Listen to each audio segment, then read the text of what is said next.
अहनिस सहज सुभाए। दर्शन परसै गुरु कै,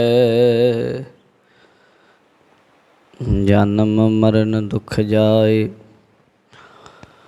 होवै सिफत खसम दी, नूर अरसों कुरसों चट्टीऐ। तुद डिठे सच्चे पातशाह, मल जन्म जन्म दी कट्टी है। वाहिगुरु साहिब जीओ। मलार महला पहला।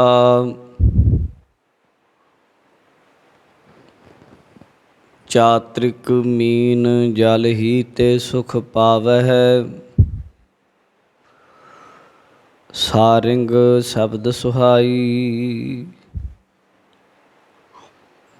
रैन बबीहा बोलियो मेरी माई। चात्रिक मीन जल ही ते सुख पावै। सारिंग शब्द सुहाई, रैन बबीहा बोलियो मेरी माई। रहाओ प्रेस्यों प्रीत न उलटै कबहूँ, जो तै भावै साई। नींद गई हउमैं तन थाकी, सच मत हृदय समाई। रूखी बिरखी ऊडौ भूखा, पीवा नाम सुभाई। लोचन तार ललता बिल लाती, दर्शन प्यास रजाई। प्रे बिन शिगार करी, तेता तन तापै। कापर अंग न सुहाई, अपने प्यारे बिन एक खिन रह न सकौं। बिन मिले नींद न पाई, पिर नजीक न बूझै बपुड़ी। सतगुर दिया दिखाई, सहज मिलिया तब ही सुख पाया। तृष्णा शब्द बुझाई, कहो नानक तुझ ते मन मानिया। कीमत कहन न जाई, सहज मिलिया तब ही सुख पाया। तृष्णा शब्द बुझाई, कहो नानक तुझ ते मन मानिया। कीमत कहन न जाई। वाहिगुरु जी का खालसा, वाहिगुरु जी की फतेह। जुगो जुग टल चवर छातर तख्त दे मालक, गुरता गद्दी ते विराजमान दसां पातशाहियां दी जोत।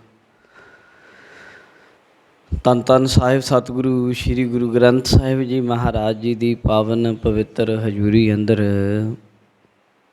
सुभाईमान जुड़ बैठे गुरु सवारे खालसा जीओ। वडभागे हाँ जो कल ताता ठंडा हर नाओ। कलयुग दी तपश विकारां दी बड़ी तेज़ है।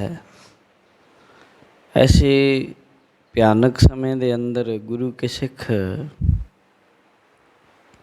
दीन दुनिया दे मालक साहिब श्री गुरु गोबिंद सिंह जी महाराज जी दे पावन पवित्र स्थान तखत श्री केसगढ़ साहिब जी विखे अपनियां हाजरियां लवा रहे। तन करके भी गुरसिख पहुँचे ने, उत्थे मन करके भी गुरु की संगतां अपनियां हाजरियां गुरु चरनां च लवा रहीआं ने। टीवी चैनल के माध्यम के राहीं, सोशल मीडिया के राहीं गुरबाणी की शब्द विचार सुन रहे हाँ। आओ जुड़ के ਗੁਰੂ ਜੀ ਦੀ ਅੰਮ੍ਰਿਤਮਈ ਪਾਵਨ ਗੁਰਬਾਣੀ ਦੀ ਵਿਚਾਰਨ ਦਾ ਆਨੰਦ ਮਾਣਦੇ ਹਾਂ। ਅੱਜ ਦਾ ਜੋ ਪਾਵਨ ਸ਼ਬਦ ਅਸੀਂ ਸੁਣਿਆ ਹੈ, ਇਹ ਪਵਿੱਤਰ ਸ਼ਬਦ ਗੁਰੂ ਗ੍ਰੰਥ ਸਾਹਿਬ ਜੀ ਦੇ 1274 ਅੰਗ ਉੱਤੇ ਸੁਭਾਇਮਾਨ ਹੈ। ਮਲਾਰ ਰਾਗ ਦੇ ਅੰਦਰ ਪਹਿਲੇ ਪਾਤਸ਼ਾਹ ਸਤਿਗੁਰੂ ਸ਼੍ਰੀ ਗੁਰੂ ਨਾਨਕ ਦੇਵ ਸਾਹਿਬ ਮਹਾਰਾਜ ਜੀ ਦੀਆਂ ਅਸ਼ਟਪਦੀਆਂ ਹਨ। ਪਹਿਲੇ ਕਰਦੀਆਂ ਮਲਾਰ ਮਹੱਲਾ ਪਹਿਲਾ। ਮਲਾਰ ਰਾਗ ਵਿੱਚ ਪਹਿਲੇ ਪਾਤਸ਼ਾਹ ਸਤਿਗੁਰੂ ਸ਼੍ਰੀ ਗੁਰੂ ਨਾਨਕ ਦੇਵ ਜੀ ਕੀ ਕਹਿ ਰਹੇ ਨੇ? ਚਾਤ੍ਰਿਕ ਮੀਨ ਜਲ ਹੀ ਤੇ ਸੁਖ ਪਾਵਹਿ। ਗੁਰੂ ਨਾਨਕ ਦੇਵ ਜੀ ਮਹਾਰਾਜ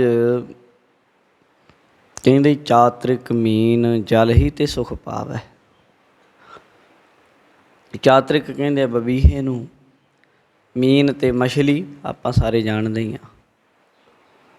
ਕਹਿੰਦੇ ਮਛਲੀ ਵੀ ਪਾਣੀ 'ਚ ਸੁੱਖ ਪਾਉਂਦੀ ਹੈ ਅਤੇ ਪਪੀਹਾ ਚਾਤ੍ਰਿਕ ਹੈ ਜੋ, ਉਹ ਵੀ ਜਲ ਤੋਂ ਬਿਨਾਂ ਤਰਸਦਾ ਰਹਿੰਦਾ, ਸਵੰਤੀ ਬੂੰਦ ਤੋਂ ਬਿਨਾਂ। ਸਾਰਿੰਗ ਸ਼ਬਦ ਸੁਹਾਈ। ਸਾਰਿੰਗ ਮਿਰਗ ਨੂੰ ਗੁਰੂ ਜੀ ਕਹਿੰਦੇ ਦੇਖੋ ਮਿਰਗ ਹੈ ਜਿਹੜਾ, ਉਹਨੂੰ ਸ਼ਬਦ ਸੋਹਣਾ ਲੱਗਦਾ ਘੰਟੇ ਹੇੜੇ ਦਾ। ਹੁਣ ਜੇ ਆਪਾਂ ਇਸ ਸ਼ਾਹਕਾਰੀ ਰਚਨਾ ਵੱਲ ਨਜ਼ਰ ਮਾਰੀਏ, ਇਤਨੀ ਮਹਾਨ ਹੈ, ਇਲਾਹੀ ਅਗੰਮੀ ਬੋਲ ਹਨ ਗੁਰੂ ਬਾਬਾ ਜੀ ਦੇ, ਪਰ ਕਿੱਡੀ ਉੱਤਮ ਜਗਿਆਸਾ ਦੇ ਤਹਿਤ ਇਹ ਸ਼ਬਦ ਉਚਾਰਨ ਹੋਏ ਹਨ ਕਿ ਬੰਦਾ ਬੰਦੇ ਨੂੰ ਦੇਖ ਕੇ ਤਾਂ ਸਿੱਖਦਾ ਹੀ ਹੈ, ਪਰ ਆਮ ਨਿਗੁਣੇ ਜਿਹੇ ਜੀਵ, ਇੱਕ ਪਪੀਹਾ, ਇੱਕ ਮਛਲੀ, ਇੱਕ ਮਿਰਗ ਤੋਂ ਵੀ ਸਿੱਖਿਆ ਲੈ ਲੈਣੀ, ਇਹ ਬਹੁਤ ਵੱਡੀ ਗੱਲ ਹੈ। ਇਹ ਗੁਰੂ ਗ੍ਰੰਥ ਸਾਹਿਬ ਮਹਾਰਾਜ ਸੱਚੇ ਪਾਤਸ਼ਾਹ ਦੇ ਅੰਦਰ ਗੁਰਬਾਣੀ ਵਿੱਚ ਹੀ ਇਹ ਚੀਜ਼ਾਂ ਮਿਲਦੀਆਂ ਹਨ। ਅਗਰ ਕੋਈ ਬਬੀਹੇ ਤੋਂ ਵੀ ਸਿੱਖਿਆ ਲੈ ਲਏ, ਕਿਸੇ ਪੰਛੀ ਤੋਂ ਵੀ ਸਿੱਖਿਆ ਲੈ ਲਏ, ਕਿਸੇ ਪਸ਼ੂ ਤੋਂ ਵੀ ਸਿੱਖਿਆ ਲੈ ਲਏ, ਕਿੱਡੀ ਵੱਡੀ ਗੱਲ ਆ। ਮੈਂ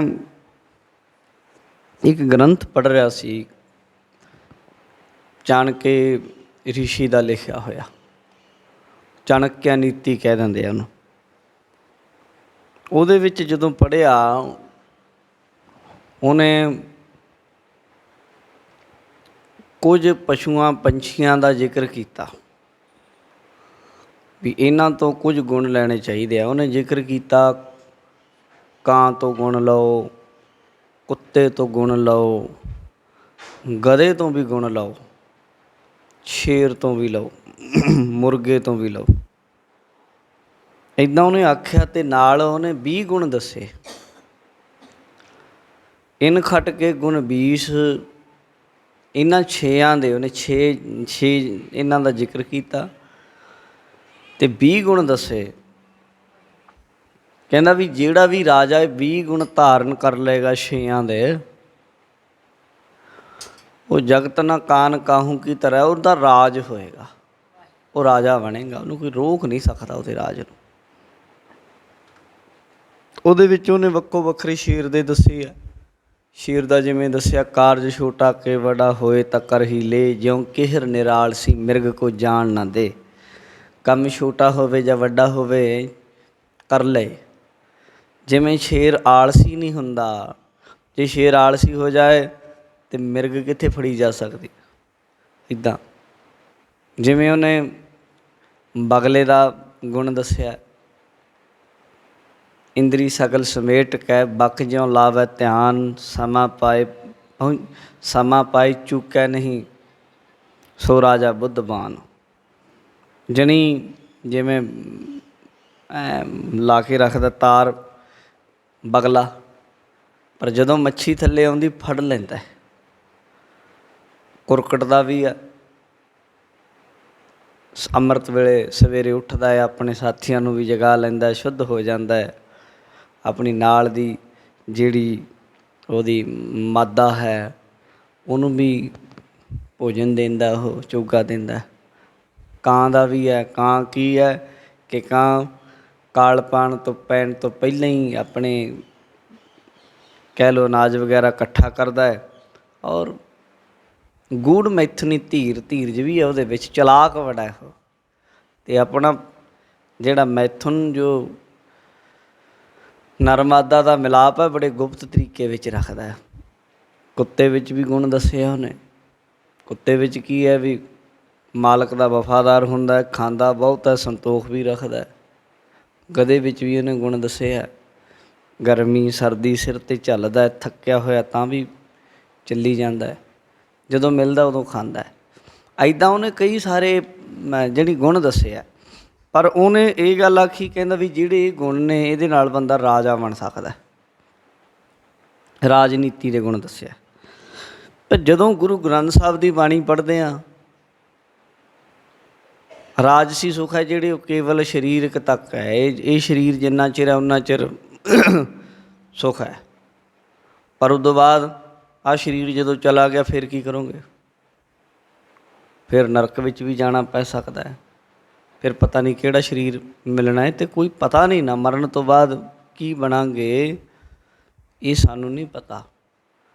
ਪਰ ਜਿਹੜੀ ਗੱਲ, ਜਿਹੜਾ ਸੁੱਖ ਗੁਰੂ ਨਾਨਕ ਦੇਵ ਜੀ ਇਹਨਾਂ ਚੀਜ਼ਾਂ ਨੂੰ ਇਹ ਦੇਖ ਕੇ ਦੱਸ ਰਹੇ ਵੀ ਇੱਦਾਂ ਦਾ ਬਣ ਜਾ, ਉਹ ਐਸਾ ਸੁੱਖ ਦੇਣਾ ਚਾਹੁੰਦੇ ਆ ਜਿਹਦੇ ਨਾਲ ਜਨਮ ਮਰਨੇ ਕੱਟਿਆ ਜਾਵੇ। ਐਸਾ ਸੁੱਖ ਮਿਲ ਜਾਏ ਜਿਹੜਾ ਸਦੀਵੀ ਸੁੱਖ ਹੈ। ਜਦੋਂ ਫਿਰ ਇੱਕ ਵਾਰ ਉਹ ਸੁੱਖ ਆ ਗਿਆ, ਉਹਦੇ ਬਰਾਬਰ ਦੁਨੀਆ ਦਾ ਕੋਈ ਸੁੱਖ, ਵਿਸ਼ਈ ਸੁੱਖ ਉਹਦੇ ਬਰਾਬਰ ਹੀ ਨਹੀਂ ਹੋ ਸਕਦਾ। ਉਦਾਹਰਨਾਂ ਮਹਾਰਾਜ ਵੀ ਦੇ ਰਹੇ ਆ। ਉਦਾਹਰਨਾਂ ਕਾਹਦੀਆਂ ਦੇ ਰਹੇ ਆ? ਦੇਖੋ, ਰਚਨਾ ਦਾ ਫਰਕ ਹੈ।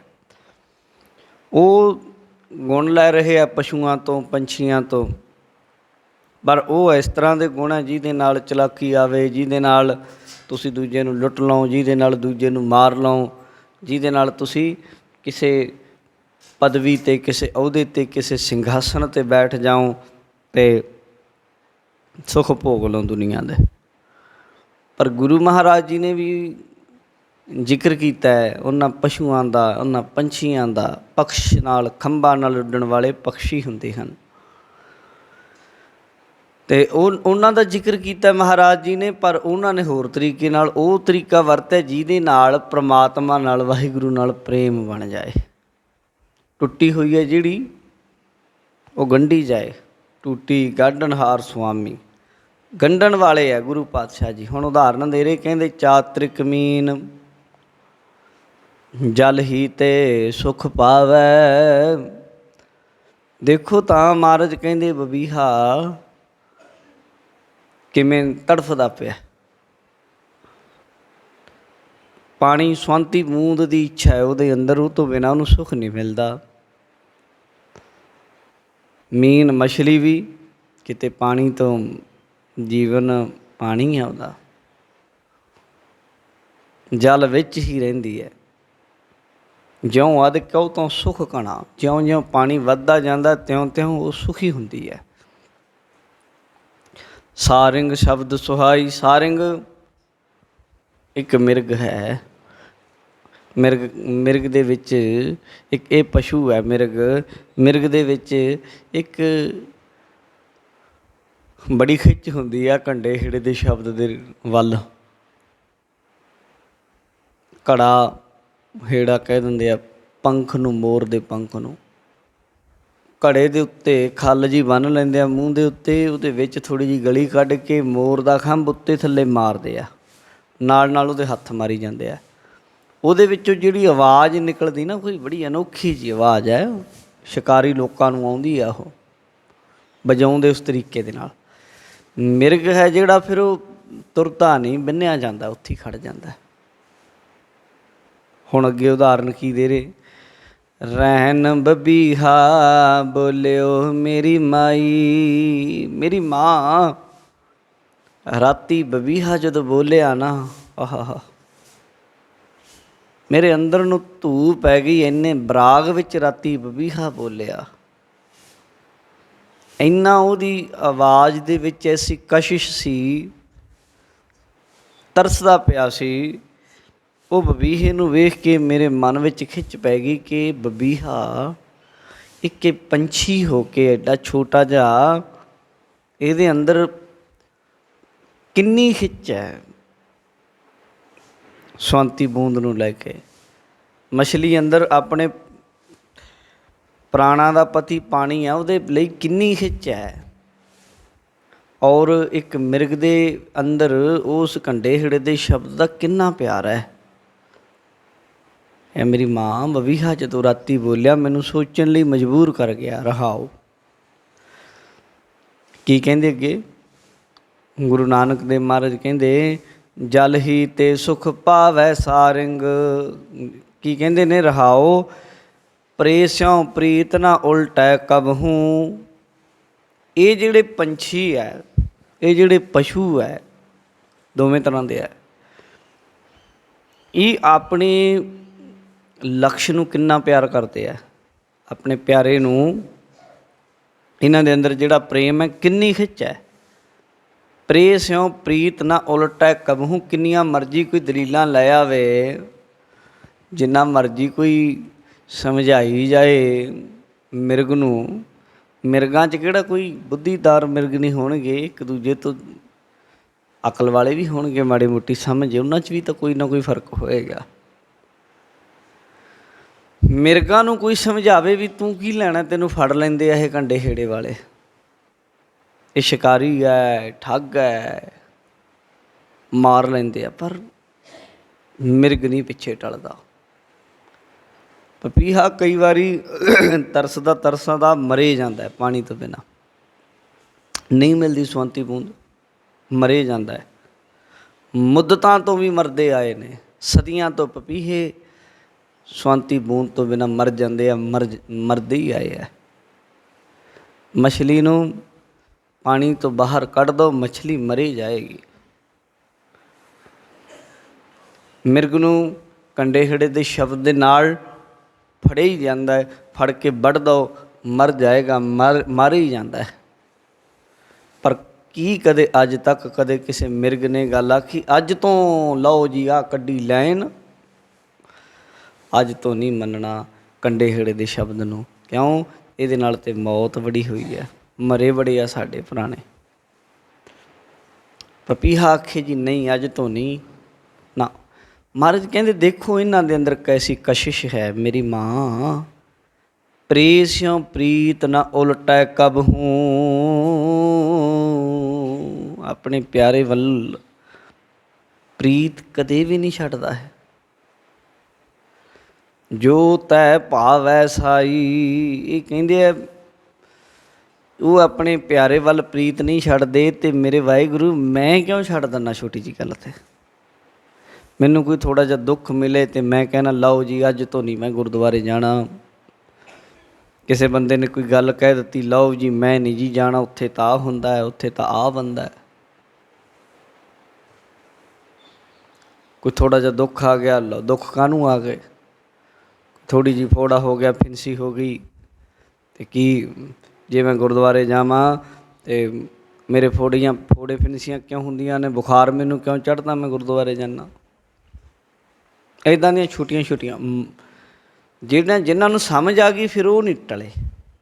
ਜਿਹਨਾਂ ਨੂੰ ਸਮਝ ਲੱਗ ਗਈ ਦੋਵੇਂ ਪੱਖ ਹੈ, ਉਹਨਾਂ ਨੇ ਪਪੀਹੇ ਵੀ ਪਿੱਛੇ ਛੱਡਤੇ, ਉਹਨਾਂ ਨੇ ਮਿਰਗ ਵੀ ਪਿੱਛੇ ਛੱਡਤੇ, ਉਹਨਾਂ ਨੇ ਮੱਛੀਆਂ ਵੀ ਪਿੱਛੇ ਛੱਡਤੀਆਂ।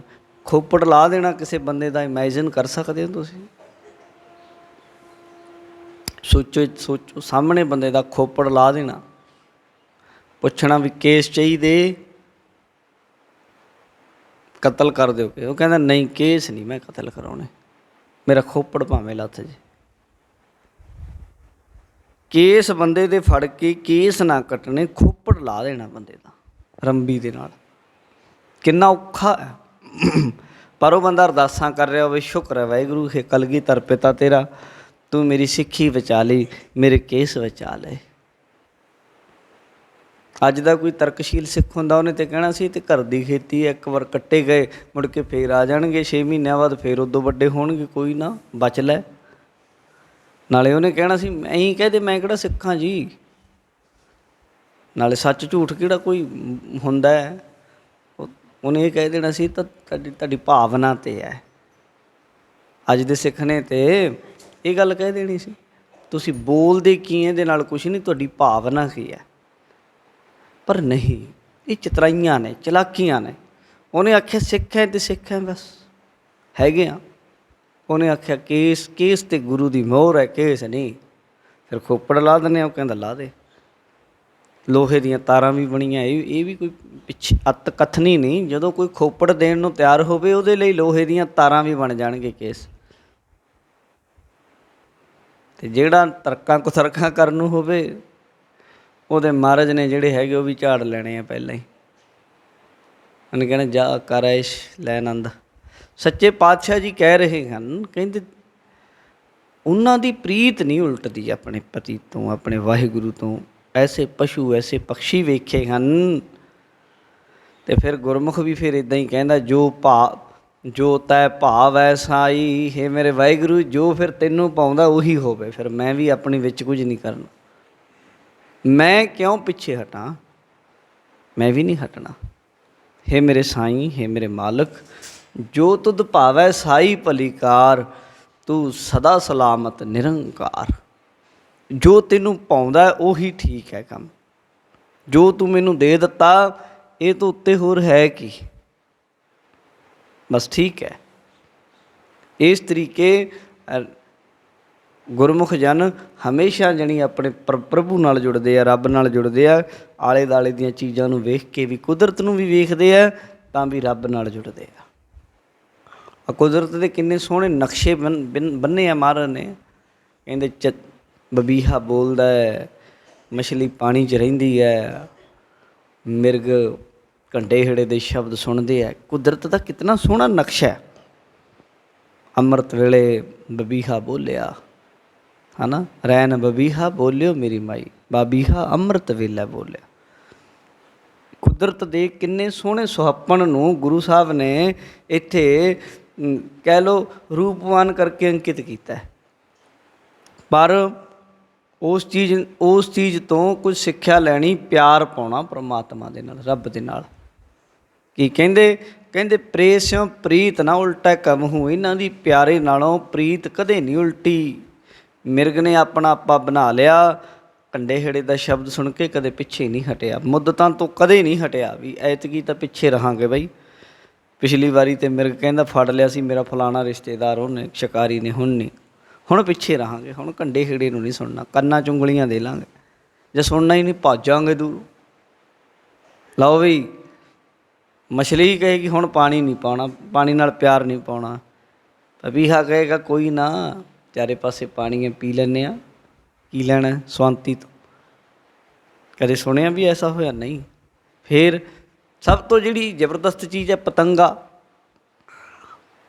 ਪਤੰਗਿਆ ਅੱਗ 'ਚ ਜਾ ਕੇ ਸੜਦਾ, ਜਾਂਦਾ ਲਾਟ ਵੇਖਦਾ, ਵਿੱਚ ਮਾਰਦਾ ਛਾਲ।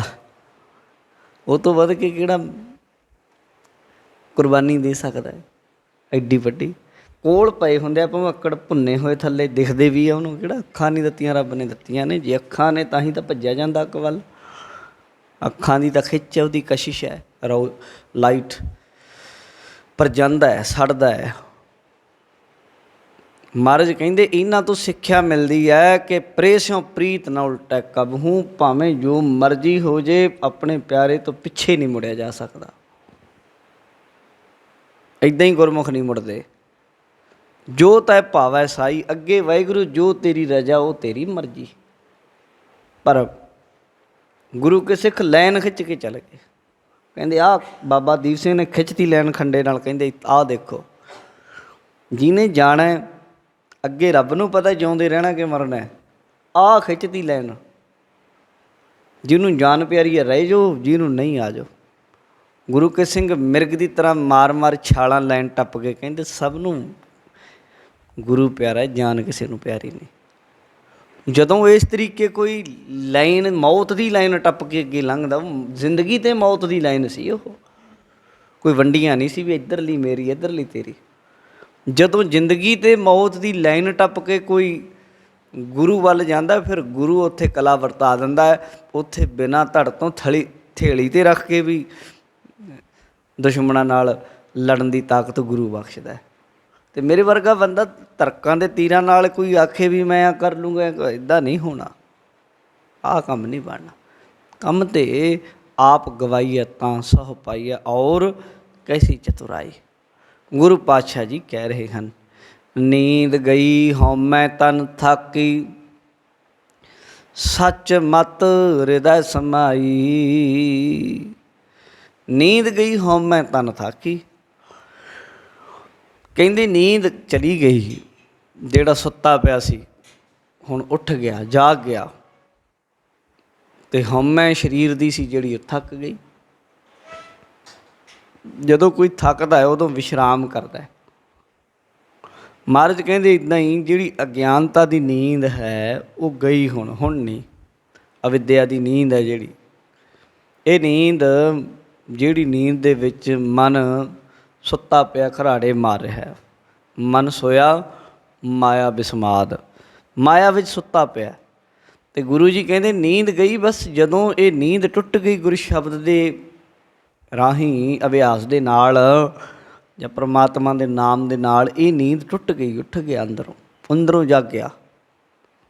ਹਉਮੈ ਤਨ ਥਾਕੀ, ਫਿਰ ਸਰੀਰ ਦੇ ਵਿੱਚ ਜਿਹੜੀ ਹਉਮੈ ਹੰਗਤ ਹੈ ਤਨ ਦੀ, ਹਉਮੈ ਤਨ ਥਾਕੀ, ਤਨ ਦੇ ਅੰਦਰ ਜੋ ਤਨ ਦੀ ਹੰਗਤ ਹੈ ਵੀ ਮੈਂ ਸਰੀਰ ਹਾਂ, ਇਹਨੂੰ ਸੰਗ ਭਰਮ ਕਹਿੰਦੇ ਆ, ਵੀ ਆਪਣੇ ਆਪ ਨੂੰ ਸਰੀਰ ਸਮਝਣਾ।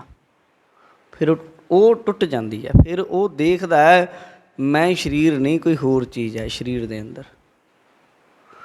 ਸਰੀਰ ਬਦਲ ਰਿਹਾ, ਉਹ ਅੰਦਰਲਾ ਨਹੀਂ ਬਦਲ ਰਿਹਾ।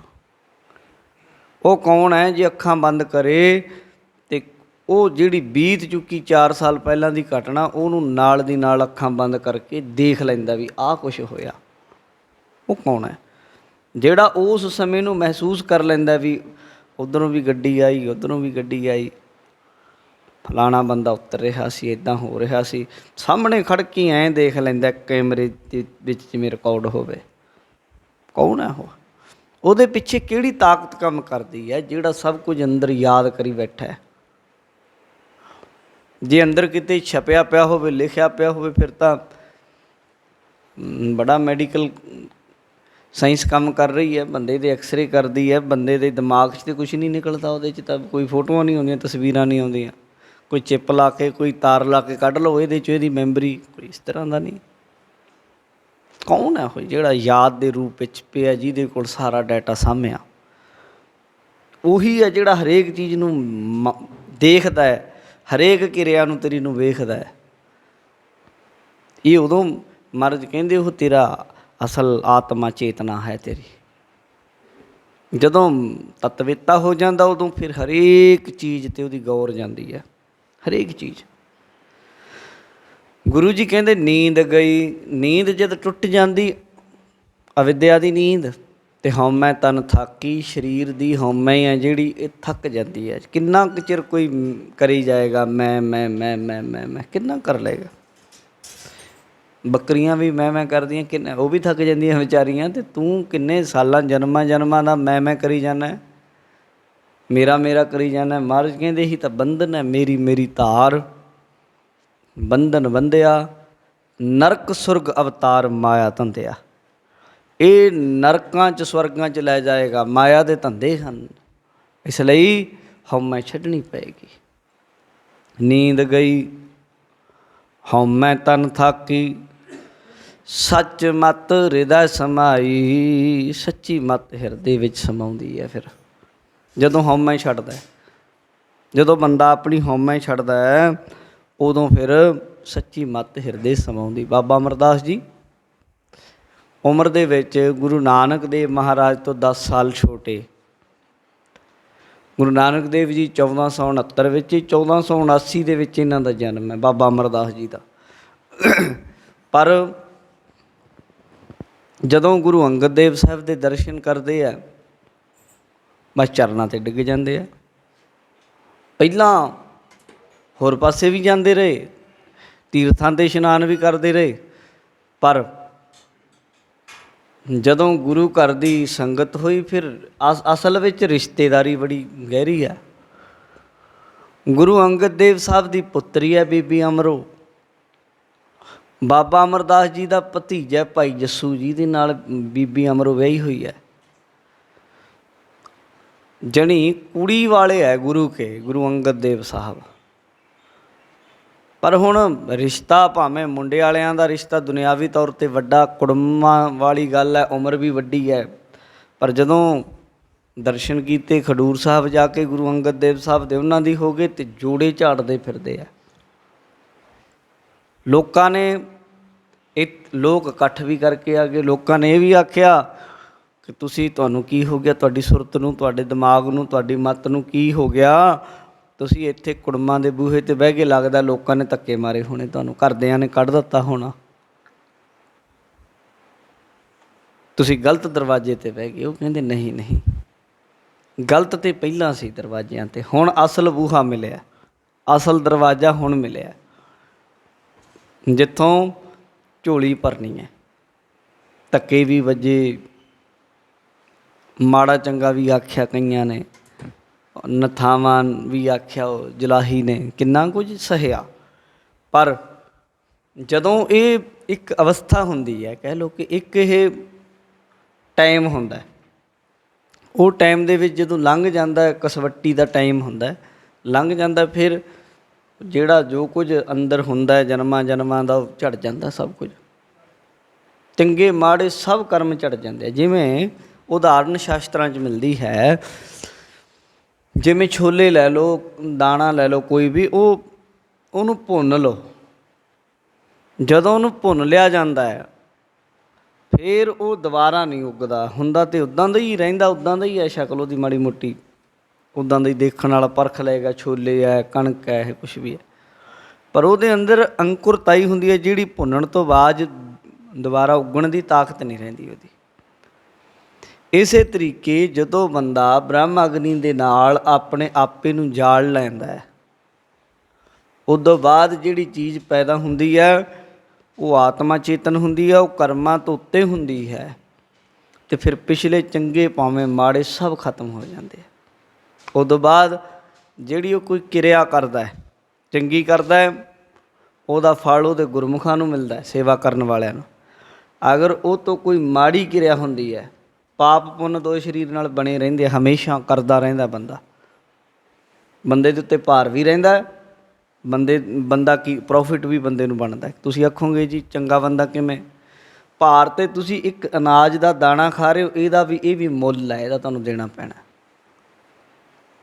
ਇਹਦੇ ਅੰਦਰ ਵੀ ਕਿਤੇ ਨਾ ਕਿਤੇ ਚੇਤਨ, ਬਹੁਤ ਗਹਿਰਾਈ 'ਚ, ਬਹੁਤ ਘੱਟ ਚੇਤਨਾ, ਜ਼ਿਆਦਾ ਨਹੀਂ, ਉਨੀ ਚੇਤਨਾ ਨਹੀਂ ਜਿੰਨੀ ਪਸ਼ੂ ਪੰਛੀਆਂ 'ਚ ਹੈ, ਉਨੀ ਨਹੀਂ, ਘੱਟ ਹੈ, ਪਰ ਕਿਤੇ ਨਾ ਕਿਤੇ ਤਾਂ ਹੈ। ਉਹ 'ਤੇ ਵੀ ਕਿਸੇ ਦੀ ਮਿਹਨਤ ਲੱਗੀ ਹੈ, ਕਿਸੇ ਨੇ ਇੱਕ ਦਾਣੇ ਨੂੰ ਉਗਾਉਣ ਦੇ ਲਈ ਕਿੰਨੀਆਂ ਅਵਸਥਾਵਾਂ ਵਿੱਚ ਦੀ ਲੰਘਿਆ। ਜਦ ਤੁਸੀਂ ਇੱਕ ਪ੍ਰਸ਼ਾਦਾ ਛਕਦੇ ਹੋ, ਕਿੰਨੇ ਦਾਣਿਆਂ ਦਾ ਬਣਿਆ ਹੁੰਦਾ, ਉਹਦਾ ਵੀ ਮੁੱਲ ਤਾਂ ਹੈ ਹੀ ਹੈ, ਉਹ ਵੀ ਤੁਹਾਡੇ ਪਿੱਛੇ ਕੰਮ ਕਰੀ ਜਾਂਦਾ, ਉਹ ਵੀ ਤੁਹਾਨੂੰ ਲਾਉਣਾ ਪੈਣਾ। ਅਤੇ ਇੱਕ ਪਾਸੇ ਉਹ ਹੈ, ਇੱਕ ਗੁਰਮੁਖ ਜਦੋਂ ਵਾਹਿਗੁਰੂ ਕਹਿ ਦਿੰਦਾ, ਉਹ ਇੱਕ ਵਾਰ ਕਹਿਣ ਦੇ ਨਾਲ ਉਹਦਾ ਮੰਨੋ ਕਿ 2.5 ਕਰੋੜ ਵਾਰ ਵਾਹਿਗੁਰੂ ਕਿਹਾ ਗਿਆ, ਕਿਉਂਕਿ ਜਿੰਨੇ ਰੋਮ ਹੈ ਸਰੀਰ ਦੇ ਸਾਰੇ ਗੁਰਮੁਖ, ਰੋਮ ਰੋਮ ਹਰ ਧਿਆਵਾ, ਇੰਨਾ ਵੱਡਾ ਪ੍ਰੋਫਿਟ ਵੀ ਉਹਦਾ ਹੋਈ ਜਾਂਦਾ। ਦੋਵੇਂ ਚੀਜ਼ਾਂ ਨਾਲ ਨਾਲ ਚੱਲਦੀਆਂ ਨੇ। ਫਿਰ ਜਿਹੜਾ ਬ੍ਰਹਮ ਗਿਆਨੀ ਆ, ਉਹਨੂੰ ਨਾ ਲਾਭ ਉਹਨੇ ਲੈਣਾ ਨਹੀਂ, ਨਾ ਉਹਨੂੰ ਨੁਕਸਾਨ ਹੋਣਾ। ਉਹ ਜਿਹੜੀ ਕਿਰਿਆ ਹੋ ਰਹੀ ਹੈ, ਉਹ ਕਿੱਧਰ ਜਾਂਦੀ ਹੈ? ਜਿਹੜਾ ਪ੍ਰੋਫਿਟ ਉਹ ਭਗਤ ਜਨ ਸੇਵਾ ਵਾਲੇ ਸ਼ਰਧਾਲੂਆਂ ਨੂੰ ਮਿਲਦਾ ਉਹਦਾ, ਅਤੇ ਜਿਹੜਾ ਬਾਕੀ ਬਚਦਾ ਖਾਧਾ ਪੀਤਾ ਜੋ ਕੁਝ ਚੜ੍ਹਦਾ ਉੱਤੇ, ਉਹ ਨਿੰਦਕਾਂ ਨੂੰ ਮਿਲਦਾ। ਨਿੰਦਕ ਡੂਬਾ ਹਮ ਉਤਰੇ ਪਾਰ, ਐਵੇਂ ਤਾਂ ਨਹੀਂ ਗੱਲਾਂ ਬਹੁਤ। ਮਹਾਰਾਜ ਜੀ ਗੁਰੂ ਅਮਰਦਾਸ ਸਾਹਿਬ ਸੱਚੇ ਪਾਤਸ਼ਾਹ ਨੇ, ਉਹ ਜਿਹੜੀ ਸਰੀਰ ਰਹਿ ਗਿਆ ਇਕੱਲਾ, ਪਿੱਛੋਂ ਕਿਰਿਆ ਹੋ ਰਹੀ ਹੈ, ਆਤਮਕ ਤੌਰ 'ਤੇ ਜਿਹੜੀ ਚੀਜ਼ ਦੀ ਪ੍ਰਾਪਤੀ ਹੋਣੀ ਸੀ ਉਹ ਹੋ ਗਈ। ਅਤੇ ਲੋਕ ਜੋ ਮਰਜ਼ੀ ਕਹੀ ਜਾਣ, ਉਹ ਕਹਿੰਦੇ ਨਹੀਂ ਨਹੀਂ, ਅਸਲ ਦਰਵਾਜ਼ਾ ਹੁਣ ਮਿਲਿਆ, ਅਸਲ ਉਹ ਚੀਜ਼ ਮਿਲੀ ਜਿਹਦੀ ਉਡੀਕ ਸੀ, ਜਿਹਨੂੰ ਲੱਭਦਾ ਪਿਆ ਸੀ। ਇਸੇ ਨੂੰ ਕਹਿੰਦੇ ਆ ਤਨ ਦੀ ਹਉਮੈ ਨੂੰ ਥੱਕ ਜਾਣਾ, ਸਰੀਰ ਦੀ ਹੰਗਤਾ ਮਿਟ ਜਾਣੀ। ਮਹਾਰਾਜ ਕਹਿੰਦੇ ਇਸੇ ਨੂੰ ਕਹਿੰਦੇ ਜਾਗ ਜਾਣਾ। ਨੀਂਦ ਗਈ ਹਉਮੈ ਤਨ ਥਾਕੀ, ਸੱਚ ਮਤ ਹਿਰਦੈ ਸਮਾਈ। ਫਿਰ ਅਸਲ ਸੱਚੀ ਮਤ ਹਿਰਦੇ ਵਿੱਚ ਟਿਕ ਜਾਂਦੀ ਹੈ, ਜਿਹੜੀ ਸੱਚੀ ਮਤ ਹੈ। ਰੁੱਖੀ ਬਿਰਖੀ ਊਡੋ ਭੂਖਾ। ਜਿਵੇਂ ਬਬੀਹਾ ਪਪੀਹਾ ਚਾਤਰਿਕ ਰੁੱਖਾਂ 'ਚ ਬਿਰਖਾਂ 'ਚ ਉੱਡਦਾ ਫਿਰਦਾ, ਜੰਗਲਾਂ 'ਚ ਰੁੱਖ ਸੁੱਕੇ ਹੋਏ ਬਿਰਖ ਹਰੇ, ਰੁੱਖਾਂ 'ਚ ਬ੍ਰਿਕਸ਼ਾਂ ਦੇ ਵਿੱਚ ਉੱਡਦਾ ਫਿਰਦਾ, ਭੁੱਖਾ ਪੀਵਾ ਨਾਮ ਸੁਭਾਈ। ਉਹ ਪੀਣ ਦੀ ਉਹਦੇ ਅੰਦਰ ਜਾਣੀ ਇੱਛਾ ਹੁੰਦੀ ਹੈ ਸਵੰਤੀ ਬੂੰਦ ਦੀ। ਇੱਦਾਂ ਹੀ ਗੁਰੂ ਮਹਾਰਾਜ ਜੀ ਕਹਿੰਦੇ ਇੱਕ ਜਗਿਆਸੂ ਹੈ ਜਿਹੜਾ ਰੁੱਖਾਂ 'ਚ ਬ੍ਰਿਕਸ਼ਾਂ ਦੇ ਵਿੱਚ ਜੰਗਲਾਂ ਦੇ ਵਿੱਚ ਉਹ ਆਤਮਿਕ ਤ੍ਰਿਪਤੀ ਦੇ ਲਈ ਉਹ ਕਹਿ ਲਓ ਸਵੰਤੀ ਬੂੰਦ ਦੀ ਤਰ੍ਹਾਂ ਹੈ। ਉਹਦੀ ਪਿਆਸ ਅੰਦਰ ਹੁੰਦੀ ਹੈ, ਉਹਦੇ ਲਈ ਥਾਂ ਥਾਂ ਘੁੰਮਦਾ ਫਿਰਦਾ, ਕਦੇ ਕਿਤੇ ਕਦੇ ਕਿਤੇ ਕਦੇ ਕਿਤੇ, ਬੜੀ ਥਾਈਂ ਜਾਂਦਾ, ਕਿਤੇ ਪੁੱਠਾ ਲਟਕਦਾ, ਕਿਤੇ ਜਲ ਧਾਰੇ ਕਰਦਾ, ਕਿਤੇ ਧੂਣੀਆਂ ਤਾਪਦਾ। ਪਰ ਇਹ ਕਿਰਪਾ ਕਦ ਹੁੰਦੀ? ਕਹਿੰਦੇ ਪੀਵਾ ਨਾਮ ਸੁਭਾਈ। ਪੀਤੀ ਉਦੋਂ ਜਦੋਂ ਨਾਮ ਸੁਭਾਏਮਾਨ, ਗੁਰੂ ਨੇ ਸ੍ਰੇਸ਼ਟ ਨਾਮ ਦੇ ਦਿੱਤਾ ਮੇਰੇ ਹਿਰਦੇ ਦੇ ਅੰਦਰ। ਮੇਰੇ ਗੁਰੂ ਨੇ ਸਹਿਜ ਸੁਭਾਅ ਨਾਮ ਦੀ ਬਖਸ਼ਿਸ਼ ਕਰਤੀ। ਫਿਰ ਉਹ ਆਤਮਿਕ ਬੂੰਦ ਮਿਲਦੀ ਹੈ, ਫਿਰ ਅੰਦਰ ਦੀ ਮੈਲ ਲੱਥਦੀ ਹੈ। ਲੋਚਨ ਤਾਰ ਲਲਤਾ ਬਿਲ ਲਾਤੀ, ਦਰਸ਼ਨ ਪਿਆਸ ਰਜਾਈ। ਲੋਚਨ ਤਾਰ, ਅੱਖਾਂ ਦੀ ਤਾੜੀ ਲੱਗੀ ਰਹਿੰਦੀ ਹੈ, ਦੇਖੀ ਜਾਂਦਾ। ਪਪੀਹੇ ਨੂੰ ਕੋਈ ਵੇਖੇ, ਉਹਦੀ ਕਿਵੇਂ ਉੱਤੇ ਨੂੰ ਨਜ਼ਰ ਲੱਗੀ ਰਹਿੰਦੀ ਹੈ ਵੀ ਕਦੋਂ ਮੀਂਹ ਆਵੇ। ਜਦੋਂ ਕਿਤੇ ਕਾਲੇ ਜਿਹੇ ਬੱਦਲ ਦੇਖਦਾ ਤੇ ਉੱਚੀ ਉੱਚੀ ਬੋਲਣ ਲੱਗ ਜਾਂਦਾ ਪਪੀਹਾ। ਭਾਈ ਗੁਰਦਾਸ ਜੀ ਕਹਿੰਦੇ ਮੋਰ ਪਪੀਹੇ ਬੋਲਦੇ ਦੇਖ ਬੱਦਲ ਕਾਲੇ। ਜਦੋਂ ਕਾਲੇ ਕਾਲੇ ਬੱਦਲ ਆਉਂਦੇ ਉਹਨਾਂ ਨੂੰ ਵੇਖ ਵੇਖ ਕੇ ਪਹਿਲਾਂ ਪਾਉਣ ਲੱਗ ਜਾਂਦਾ ਮੋਰ। ਇੱਦਾਂ ਹੀ ਲੋਚਨ ਤਾਰ ਲਲਤਾ ਬਿਲ ਲਾਤੀ, ਜੀਵ ਦੇ ਨਾਲ ਵਿਰਲਾਪ ਕਰਦੇ ਆ। ਦਰਸ਼ਨ ਪਿਆਸ ਰਜਾਈ। ਇੱਦਾਂ ਹੀ ਹੁਣ ਗੁਰਮੁਖ ਦਾ ਇਹਦਾ ਸੁਭਾਅ ਦੇ ਰਹੇ। ਕਹਿੰਦੇ ਇੱਦਾਂ ਗੁਰਮੁਖਾਂ ਦੇ ਨੇਤਰ ਨੇ ਜਿਹੜੇ, ਉਹਨਾਂ ਦੇ ਅੰਦਰ ਵੀ ਤਾਰ ਤਰ ਰਹਿੰਦੇ ਆ। ਬਾਣੀ ਪੜ੍ਹਦਿਆਂ ਪੜ੍ਹਦਿਆਂ ਅੱਖਾਂ 'ਚੋਂ ਜਲ ਵਹਿ ਤੁਰਦਾ, ਸਿਮਰਨ ਕਰਦਿਆਂ ਕਰਦਿਆਂ ਅੱਖਾਂ ਦੇ ਵਿੱਚੋਂ ਜਲ ਵਹਿ ਤੁਰਦਾ। ਕੋਈ ਗੁਰੂ ਦੇ ਪ੍ਰੇਮ ਦੀ ਗੱਲ ਸੁਣਦਾ, ਅੱਖਾਂ 'ਚੋਂ ਜਲ ਵਹਿ ਤੁਰਦਾ, ਤਰ ਰਹਿੰਦੇ। ਆ ਸਰਦੋ ਰੰਗ ਜਰਦੋ ਚਸ਼ਮ ਤਰ, ਆਸ਼ਕਾਰਾ ਨਵ ਨਿਸ਼ਾਨੀ ਹੈ ਪਿਸਰੋ ਦੇ ਵਿੱਚ ਦੱਸਿਆ ਹੈ ਕਿ ਰੱਬ ਦੇ ਪਿਆਰਿਆਂ ਦੀਆਂ ਜਿਹੜੀਆਂ ਨਿਸ਼ਾਨੀਆਂ ਨੇ ਕਈ ਵਾਰ ਠੰਡੇ ਹੌਕੇ ਲੈਂਦੇ ਹੈ। ਰੰਗ ਕਈ ਵਾਰ ਪੀਲਾ ਪੈਣ ਲੱਗ ਜਾਂਦਾ, ਕਿਉਂਕਿ ਭੁੱਖ ਪਿਆਸ ਦੀ ਵੀ ਉੱਥੇ ਜਿਹੜੀ ਉਹ ਨਹੀਂ ਰਹਿੰਦੀ ਹੈ, ਤਤਿਕਸ਼ਾ ਬਿਰਤੀ ਬਣ ਜਾਂਦੀ ਹੈ, ਖਿੱਚ ਨਹੀਂ ਰਹਿੰਦੀ। ਚਸ਼ਮ ਤਰ, ਅੱਖਾਂ 'ਚੋਂ ਕਈ ਵਾਰ ਪਾਣੀ ਵਹਿ ਤੁਰਦਾ, ਨੀਰ ਵਹੇ ਵਹਿ ਚੱਲੇ ਜੀਓ। ਉਹ ਉਸ ਤਰ੍ਹਾਂ ਦੀ ਅਵਸਥਾ ਹੋ ਜਾਂਦੀ। ਲੋਚਨ ਤਾਰ, ਜਾਂ ਤਾਰ ਦਾ ਅਰਥ ਹੁੰਦਾ ਅੱਖਾਂ ਦੇ ਵੱਲ ਇੱਕ ਟੱਕ ਦੇਖੀ ਜਾਣਾ। ਲੋਚਨ ਨੈਣ ਦੇਖਦੇ ਰਹਿੰਦੇ, ਤੱਕਦੇ ਰਹਿੰਦੇ ਹੈ ਵੀ ਕੋਈ ਆਣ ਮਿਲਾਵੈ, ਮੇਰਾ ਪ੍ਰੀਤਮ ਪਿਆਰਾ ਹੋਂ ਤਿਸ ਪੈ ਆਪ ਵਿੱਚ ਆਈ। ਆਪਣੇ ਆਪ ਨੂੰ ਵੇਚ ਵੀ ਦੇਵਾਂ ਮੈਂ ਤਾਂ। ਦੇਖੋ ਦਰਸ਼ਨ ਹਰ ਦਾ ਦੇਖਣ ਕਹਿਤਾ ਹੀ। ਇਹਦੇ 'ਚ ਕੀ ਹੈ? ਰੱਬ ਦੇ ਦਰਸ਼ਨ ਦੇਖਣ ਦੇ ਲਈ ਇਹ ਸਭ ਕੁਝ ਗੁਰਮੁਖ ਜਨ ਕਰਦੇ ਹੈ। ਕਿੰਨਾ ਕੁਝ ਹੈ ਇੱਥੇ ਤਾਂ। ਕਿਸੇ 10 ਰੁਪਏ ਕੋਈ ਦੇ ਦੇ ਕਿਸੇ ਨੂੰ ਅਤੇ ਮੁੜ ਕੇ ਕਹਿੰਦਾ ਮੈਨੂੰ ਠੱਗ ਲਿਆਓ, ਮੈਨੂੰ ਆਹ ਕਰ ਲਿਆ। ਠੱਗੀਆਂ ਵੀ ਵੱਜ ਜਾਂਦੀਆਂ, ਠੱਗਣ ਵਾਲੇ ਵੀ ਬਥੇਰੇ ਆ, ਪਰ ਲੱਭਦਿਆਂ ਲੱਭਦਿਆਂ ਲੱਭਦਿਆਂ ਲੱਭਦਿਆਂ ਖੋਜਦਿਆਂ ਬੂੰਦ ਮਿਲਦੀ। ਪਾਣੀ ਧਰਤੀ 'ਚੋਂ ਕੱਢਦੇ ਕਿੰਨਾ ਕੁਝ, ਕਿੰਨੀ ਹਿੰਮਤ ਕਰਨੀ ਪੈਂਦੀ। ਮਿੱਟੀ ਆਉਂਦੀ, ਬਰੇਤੀ ਆਉਂਦੀ, ਕੰਕੜ ਆਉਂਦੇ, ਰੂੜੀ ਆਉਂਦੀ, ਕੀ ਕੁਝ ਆਉਂਦਾ। ਫਿਰ ਪਾਂਡੂ ਆਉਂਦਾ, ਕੱਢਦਿਆਂ ਕੜ ਫਿਰ ਟੁੱਟਦਾ।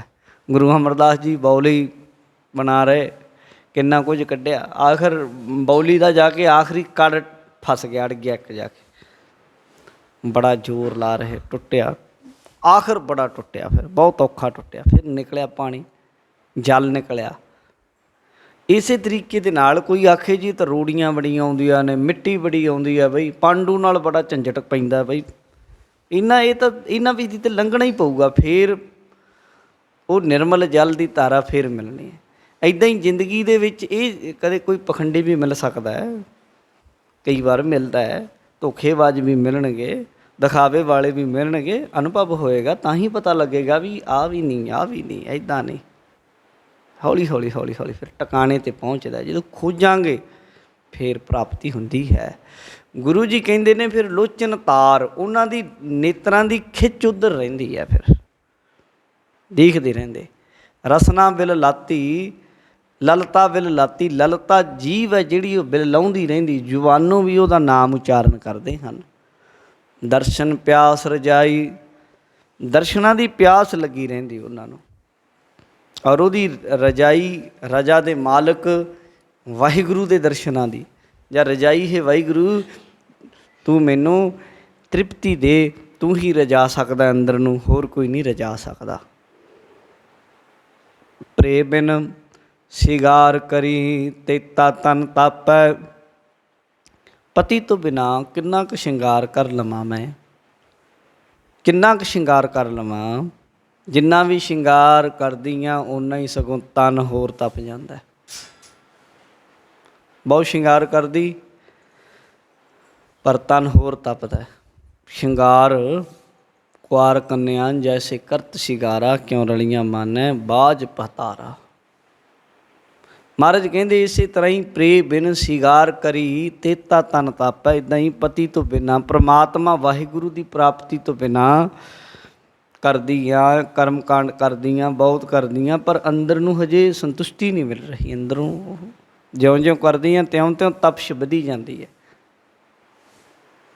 ਕਾਪਰ ਅੰਗ ਨਾ ਸੁਹਾਈ, ਜਿਵੇਂ ਪਤੀ ਨਾ ਹੋਵੇ ਤੇ ਸ਼ਿੰਗਾਰ ਕਰੀ ਜਾਏ, ਉਹ ਕੱਪੜੇ ਅੰਗਾਂ 'ਤੇ ਪਾਏ ਸਰੀਰ 'ਤੇ ਫੱਬਦੇ ਥੋੜ੍ਹਾ ਨੇ, ਸ਼ੋਭਾ ਥੋੜ੍ਹਾ। ਦੁਨੀਆ ਕਹਿਣ ਲੱਗ ਜਾਂਦੀ ਕੀ ਕਰਦੀ ਹੈ ਇਹ, ਕਦੇ ਲਈ ਕਰਦੀ ਹੈ ਰੋਜ਼, ਪਤੀ ਤਾਂ ਹੈ ਨਹੀਂ ਇੱਥੇ।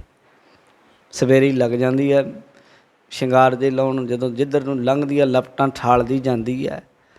ਐਂ ਲੱਗਦਾ ਵੀ ਬੀਬੀ ਲੰਘੀ ਹੈ, 1 ਸੈਂਟ ਦੀ ਦੁਕਾਨ ਲੰਘ ਗਈ ਕੋਲ ਦੀ, ਲੋਕ ਉਹ ਕਹਿਣ ਲੱਗ ਜਾਂਦੇ ਗੱਲਾਂ।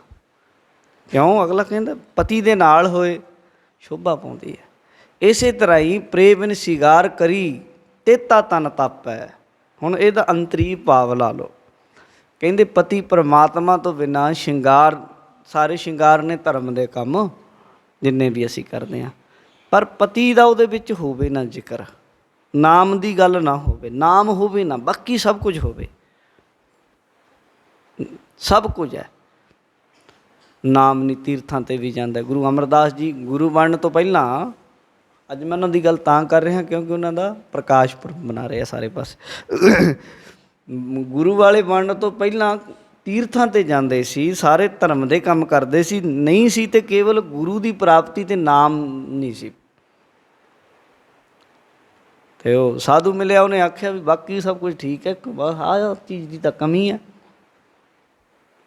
ਇਹ ਤੋਂ ਬਿਨਾਂ ਸਭ ਜਿੰਨੀਆਂ ਮਰਜ਼ੀ ਜੀਰੋਆਂ ਹੋਣ, ਏਕਾ ਨਾ ਲੱਗਿਆ ਹੋਵੇ, ਸਭ ਕਿਸੇ ਕੰਮ ਨੇ। ਏਕਾ ਲਾ ਦਿਓ ਅੱਗੇ, ਫਿਰ ਜੀਰੋ ਲਾਓ, 10-10 ਗੁਣਾ ਮੁੱਲ ਪੈਂਦਾ। ਸਿਮਰਨ ਹੋਵੇ, ਉਸ ਤੋਂ ਬਾਅਦ ਦੂਜੀਆਂ ਧਰਮ ਦੀਆਂ ਸਾਧਨਾ ਕਰੀ ਜਾਓ, ਫਿਰ ਛੇਤੀ ਬੜੀ ਛੇਤੀ ਉੱਚੀ ਅਵਸਥਾ ਮਿਲਦੀ ਹੈ। ਆਤਮਿਕ ਤੌਰ 'ਤੇ ਵਿਕਾਰਾਂ ਤੋਂ ਛੁਟਕਾਰਾ ਹੁੰਦਾ ਹੈ। ਅਗਰ ਉਹ ਨਾ ਹੋਵੇ ਫਿਰ ਤਾਂ ਇਹ ਹਾਲਤ ਹੈ, ਪ੍ਰੇ ਬਿਨ, ਪਤੀ ਤੋਂ ਬਿਨਾਂ ਸ਼ਿੰਗਾਰ ਕਰੀ, ਸ਼ਿੰਗਾਰ ਕਰਦੀ ਹੈ ਤੇਤਾ ਤਨ ਤਾਪੈ, ਓਨਾ ਹੀ ਤਨ ਸਗੋਂ ਹੋਰ ਤਪਦਾ, ਭਟਕਣਾ ਅੰਦਰ ਵੱਧਦੀ ਹੈ। ਕਾਪਰ ਅੰਗ ਨਾ ਸੁਹਾਈ, ਕੱਪੜੇ ਪਾਏ ਸੋਹਣੇ ਤੋਂ ਸੋਹਣੇ ਸਰੀਰ ਨੂੰ ਫੱਬਦੇ ਨਹੀਂ, ਸੋਹਣੇ ਨਹੀਂ ਲੱਗਦੇ। ਆਪਣੇ ਪਿਆਰੇ ਬਿਨ ਇੱਕ ਖਿਨ ਰਹਿ ਨਾ ਸਕੋਂ, ਬਿਨ ਮਿਲੇ ਨੀਂਦ ਨਾ ਪਾਈ। ਗੁਰੂ ਮਹਾਰਾਜ ਜੀ ਕਹਿੰਦੇ ਆਪਣੇ ਪਿਆਰੇ ਬਿਨ ਇੱਕ ਖਿਨ ਰਹਿ ਨਾ ਸਕੋਂ। ਇੱਕ ਛਿਨ ਕਿੰਨਾ ਕੁ ਹੁੰਦਾ, ਪਰ ਗੁਰੂ ਨਾਨਕ ਦੇਵ ਜੀ ਕਹਿੰਦੇ ਇੱਕ ਖਿਨ ਵੀ, ਇੱਕ ਘੜੀ ਨਾ ਮਿਲਤੇ ਤਾਂ ਕਲ ਯੁਗ ਹੋਤਾ। ਹੁਣ ਕਦ ਮਿਲੀ ਹੈ ਪ੍ਰੇ ਤੁਧ ਭਗਵੰਤਾ। ਹੇ ਮੇਰੇ ਵਾਹਿਗੁਰੂ ਜੀ, ਇੱਕ ਘੜੀ ਵੀ ਆਉਣ ਲੱਗਦੀ ਜਿਵੇਂ ਕਲ ਯੁਗ ਆ ਗਿਆ ਪੂਰੇ ਦਾ ਪੂਰਾ। ਆਪਣੇ ਪਿਆਰੇ ਬਿਨ ਇੱਕ ਖਿਨ ਰਹਿ ਨਾ ਸਕੋਂ, ਬਿਨ ਮਿਲੇ ਨੀਂਦ ਨਾ ਪਾਈ। ਨੀਂਦ ਨਹੀਂ ਪੈਂਦੀ ਅੱਖਾਂ 'ਚ, ਰੜਕਦੀਆਂ ਅੱਖਾਂ, ਰਾਤ ਨੂੰ ਉੱਠ ਉੱਠ ਬਹਿੰਦੇ ਆ, ਦਿਲ ਫੜ ਫੜ ਬਹਿੰਦੇ ਆ, ਤੁਰਦੇ ਆ, ਦੇਖਦੇ ਆ ਉੱਤੇ ਨੂੰ, ਅਸਮਾਨਾਂ ਵੱਲ, ਤਾਰੇ ਗਿਣਦੇ ਆ। ਕਦੇ ਕਿਸੇ ਨੂੰ ਪ੍ਰਮਾਤਮਾ ਨਾਲ ਪ੍ਰੇਮ ਪਵੇ, ਵਾਹਿਗੁਰੂ ਕਰੇ, ਅਤੇ ਉਹਨੂੰ ਇਹਨਾਂ ਚੀਜ਼ਾਂ ਦਾ ਪਤਾ ਲੱਗੇ। ਇਹ ਉਹਨਾਂ ਨੂੰ ਕੀ ਪਤਾ ਜਿਹੜੇ ਬੰਦਿਆਂ ਨੇ ਕਦੇ ਇਸ਼ਕ ਹਕੀਕੀ ਦਾ ਪਤਾ ਹੀ ਨਹੀਂ ਜਿਨ੍ਹਾਂ ਨੂੰ।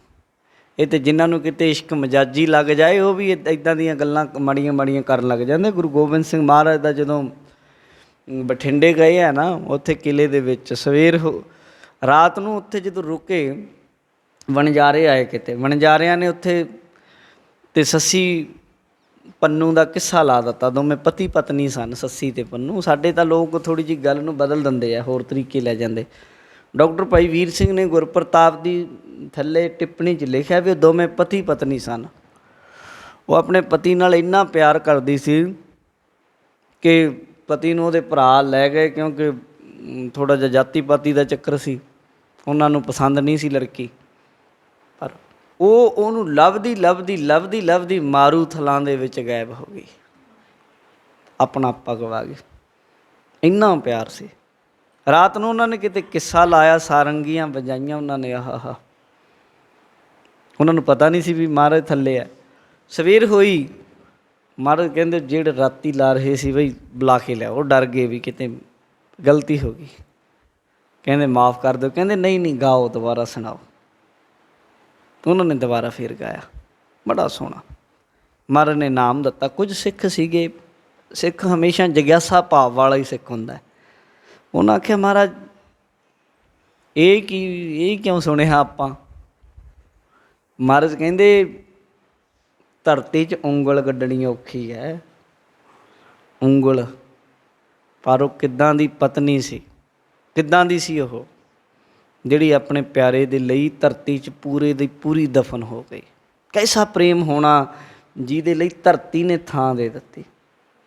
ਭਾਈ ਗੁਰਦਾਸ ਨੇ ਉਦਾਹਰਨਾਂ ਦਿੱਤੀਆਂ ਨੇ, ਲੈਲਾ ਮਜਨੂ, ਸੱਸੀ ਪੁੰਨੂ, ਆਖੀਆ ਜਸ ਸੁਖਣਾ ਰਾਤੀ, ਇਸ ਤਰ੍ਹਾਂ ਦੀਆਂ ਉਦਾਹਰਨਾਂ ਦਿੱਤੀਆਂ ਨੇ। ਤਾਂ ਮਹਾਰਾਜ ਸੱਚੇ ਪਾਤਸ਼ਾਹ ਕਹਿੰਦੇ ਨੇ ਹੁਣ ਇਹ ਦੁਨਿਆਵੀ ਤੌਰ 'ਤੇ ਵੀ ਇਹਨੂੰ ਜਦੋਂ ਤਾਂ ਅਸੀਂ ਇੱਕ ਪੱਖ ਜਾਂ ਅੱਜ ਕੱਲ੍ਹ ਕੀ ਹੈ, ਉਹ ਚੀਜ਼ ਕੁਛ ਵੀ ਨਹੀਂ ਰਹੇਗੀ ਹੁਣ। ਤਾਂ ਨਾ ਮਜਾਜੀ ਨਾ ਹਕੀਕੀ, ਹੁਣ ਤਾਂ ਬਸ ਕਹਿ ਲਓ ਕਿ ਇਸ ਤਰ੍ਹਾਂ ਦਾ ਸਮਾਂ ਆਇਆ ਹੋਇਆ ਕਿ ਕਿਸੇ ਨੂੰ ਅੰਦਰ ਦੀ ਖੇਡ ਦਾ ਪਤਾ ਹੀ ਨਹੀਂ ਕੋਈ। ਪਰ ਜਿਹਦੇ ਨਾਲ ਵਰਤ ਜਾਏ, ਮਹਾਰਾਜ ਕਹਿੰਦੇ ਬਿਨ ਮਿਲੇ ਨੀਂਦ ਨਾ ਪਾਈ। ਨੀਂਦ ਨਹੀਂ ਆਉਂਦੀ, ਭੁੱਖ ਨਹੀਂ ਲੱਗਦੀ, ਪਿਆਸ ਨਹੀਂ ਲੱਗਦੀ, ਭੁੱਖੀਆਂ ਮਰ ਜਾਂਦੀਆਂ ਅਗਲੀਆਂ। ਇਸ ਤਰ੍ਹਾਂ ਦੀਆਂ ਜੀਵਨੀਆਂ ਵੀ ਮਿਲੀਆਂ ਨੇ। ਇਸ ਤਰ੍ਹਾਂ ਦੇ ਪੜ੍ਹੋਗੇ ਤੁਸੀਂ। ਹਾਂ, ਇਹ ਨਹੀਂ ਕਿ ਬਹੁਤ ਮਿਲ ਜਾਣਗੀਆਂ, ਘੱਟ ਹੋਣਗੀਆਂ, ਪਰ ਇਹ ਨਹੀਂ ਕਿ ਹੈ ਨਹੀਂ। ਤਾਂ ਮਹਾਰਾਜ ਕਹਿੰਦੇ ਇਸ ਤਰ੍ਹਾਂ ਦੀ ਹੁਣ ਗੁਰਸਿੱਖ ਦੀ ਅਵਸਥਾ 'ਤੇ ਐਸੀ ਹੈ ਆਪਣੇ ਪਤੀ ਪਰਮਾਤਮਾ ਦੇ ਲਈ, ਵਾਹਿਗੁਰੂ ਦੇ ਲਈ। ਉਹ ਨਹੀਂ ਕਿਸੇ ਪਾਸੋਂ ਵੀ ਪਿੱਛੇ ਹਟਦਾ। ਆਪਣੇ ਪਿਆਰੇ ਬਿਨ ਇੱਕ ਖਿਨ ਰਹਿ ਨਾ ਸਕੋ। ਹੁਣ ਨਹੀਂ, ਬਿਨ ਮਿਲੇ ਨੀਂਦ ਨਾ ਪਾਈ। ਨੀਂਦ ਨਹੀਂ ਪੈਂਦੀ। ਫਿਰ ਰਾਤ ਨੂੰ ਉੱਠ ਉੱਠ ਕੇ ਇੱਧਰ ਉੱਧਰ ਝਾਕਦਾ, ਦੇਖਦਾ। ਅੱਗੇ ਕੀ ਕਹਿੰਦੇ, ਫਿਰ ਨਜ਼ੀਕ ਨਾ ਬੂਝੈ ਬੱਪੜੀ। ਫਿਰ ਦੁੱਖ ਦੀ ਗੱਲ ਇਹ ਆ, ਨਾਲ ਹੈ, ਨੇੜੇ ਹੈ, ਪਤਾ ਨਹੀਂ, ਬਸ ਸਮਝ ਨਹੀਂ ਪੈ ਰਹੀ ਉਹਨੂੰ। ਸਤਿਗੁਰ ਦੀਆ ਦਿਖਾਈ। ਜਦੋਂ ਇਹਨਾਂ ਚੀਜ਼ਾਂ ਲੰਘਦਾ ਹੈ ਨਾ, ਉਹ ਉੱਤੇ ਦਸੀਆਂ ਅਵਸਥਾਵਾਂ ਵਿੱਚ ਦੀ, ਫਿਰ ਸਤਿਗੁਰ ਦੀਆ ਦਿਖਾਈ। ਫਿਰ ਗੁਰੂ ਦਿਖਾਉਂਦਾ ਹੈ। ਸੋਨੇ ਨੂੰ ਤਪਣਾ ਪੈਂਦਾ, ਘਸਣਾ ਪੈਂਦਾ, ਕੁੱਟ ਖਾਣੀ ਪੈਂਦੀ ਹੈ, ਫਿਰ 12 ਬੰਨੀ ਦਾ ਹੁੰਦਾ, ਫਿਰ ਮੁੱਲ ਪੈਂਦਾ ਉਹਦਾ, ਫਿਰ ਉਹਦੀ ਕੀਮਤ ਪੈਂਦੀ ਹੈ। ਤਾਂ ਮਹਾਰਾਜ ਕਹਿੰਦੇ, ਫਿਰ ਮਹਾਰਾਜ ਕਹਿੰਦੇ ਨੇ ਸਤਿਗੁਰ ਦੀਆ ਦਿਖਾਈ, ਸਹਿਜ ਮਿਲਿਆ ਤਬ ਹੀ ਸੁਖ ਪਾਇਆ। ਸਹਿਜ ਅਵਸਥਾ ਵਿੱਚ ਟਿਕ ਕੇ ਗੁਰੂ ਦਾ ਗਿਆਨ ਜਦੋਂ ਪ੍ਰਾਪਤ ਹੋਇਆ, ਫਿਰ ਸੁਖ ਮਿਲਦਾ ਹੈ। ਤ੍ਰਿਸ਼ਨਾ ਸ਼ਬਦ ਬੁਝਾਈ। ਗੁਰੂ ਦੇ ਸ਼ਬਦ ਨੇ ਫਿਰ ਅੰਦਰ ਦੀ ਸਾਰੀ ਤ੍ਰਿਸ਼ਨਾ ਦੀ ਜ਼ਹਿਰ ਲਾ ਦਿੱਤੀ, ਲੱਥ ਗਈ ਸਾਰੀ ਤ੍ਰਿਸ਼ਨਾ। ਕਹੋ ਨਾਨਕ ਤੁਝ ਤੇ ਮਨ ਮਾਨਿਆ, ਕੀਮਤ ਕਹਿਨ ਨਾ ਜਾਈ। 10 ਪੌੜੀਆਂ ਸੀ ਇਹਦੀ ਅਸ਼ਟਪਦੀ ਦੀਆਂ।